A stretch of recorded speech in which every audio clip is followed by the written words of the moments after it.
Hello everyone. So hopefully you've watched the rather long, I think it was 40 minutes, video on the overview of predictive modeling using linear regression. And what I'm going to do in this video is I'm going to show you in the simplest way how we can do this in JASP. JASP, of course, serves us many more options than we're ever going to use. So I will go through the ones that I think are important for you to know. And I'll do one video for simple linear regression, and then I will do one video for multiple linear regression. So this is the one for simple linear regression. We're going to start by going to the data sources. We'll open the data library, and we're going to open the data library for regression. There are a couple of data files here that we could use. The one we're going to look at is exam anxiety. Okay, we have codes, which are just coded subjects. We have revise, which is actually kind of weirdly named because that's the number of hours that the student studied for the exam. So I'm not sure why they call it revise, but that's their data set. We have the exam score. We also have an anxiety measure that we could use.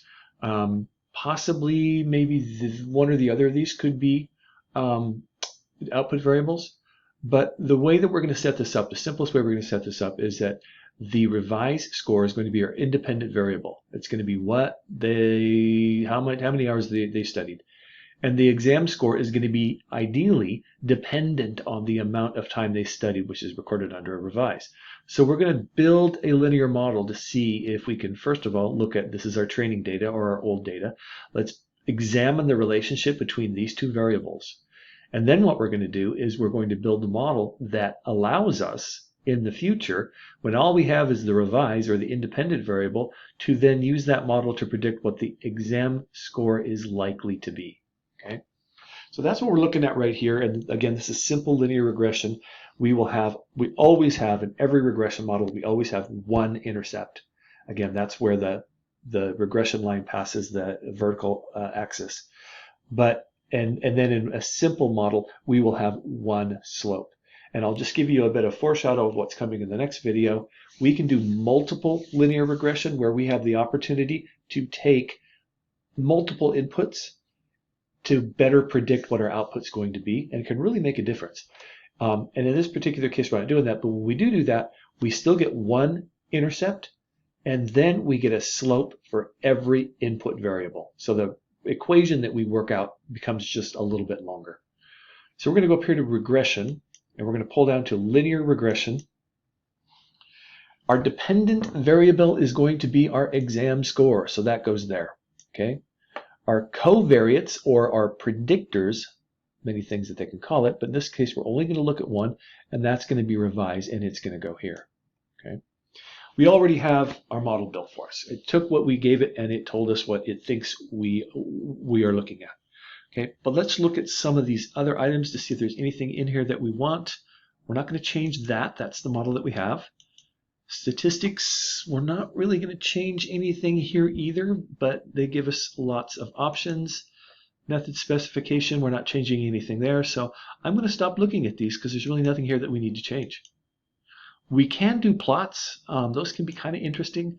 They can be the residuals versus the dependent variable, the residuals versus the covariates, the residuals versus the predicted. And when I'm saying residuals, I'm talking about error. Remember, in the earlier video, every prediction has some amount of error.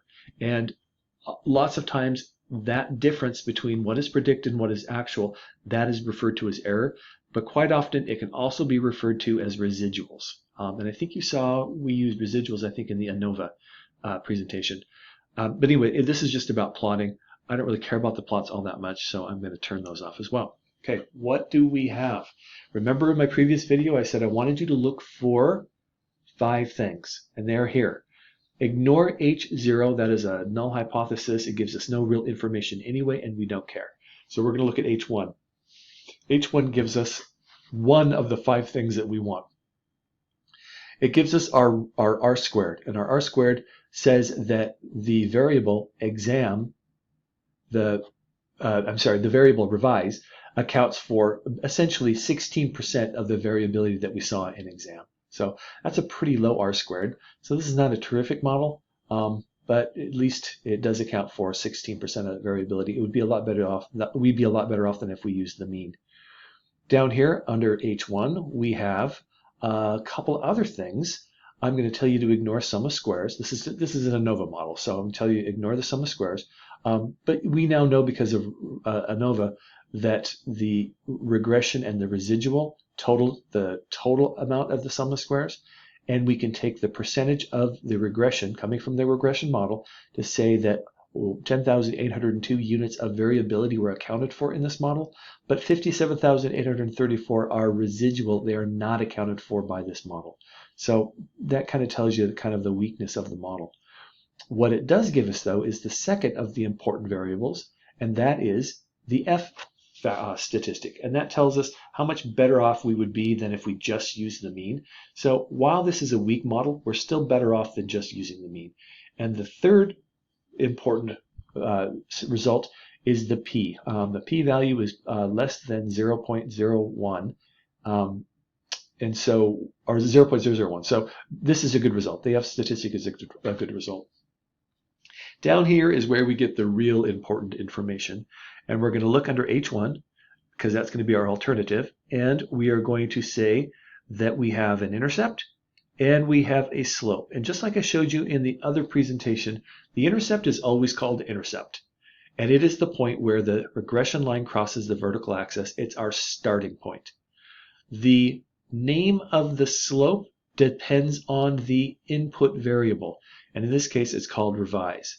And what this tells us is it tells us how much, when we move over 1 unit to the right on revise, in this particular case it looks like it's measured in hours. So for every hour that we increase, we can expect our score on the exam to increase by 0.567 percentage points. Okay?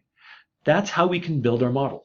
So essentially what our model is going to be when we're predicting in the future what students are likely to do on this exam, depending on the amount of time that they studied, is we are saying that the prediction is going to be equal to the intercept, 45.321, plus, and then we would put this in parentheses, the x, which is the hours, or the revised value, times 0.567.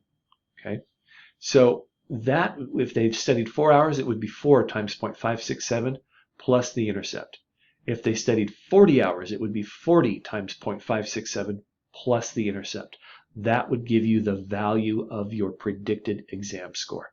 Okay, so that is simple linear regression. I'm going to ask you to do this in this week's assignment, but I'm also going to ask you to do multiple linear regression. So pay attention to the next video.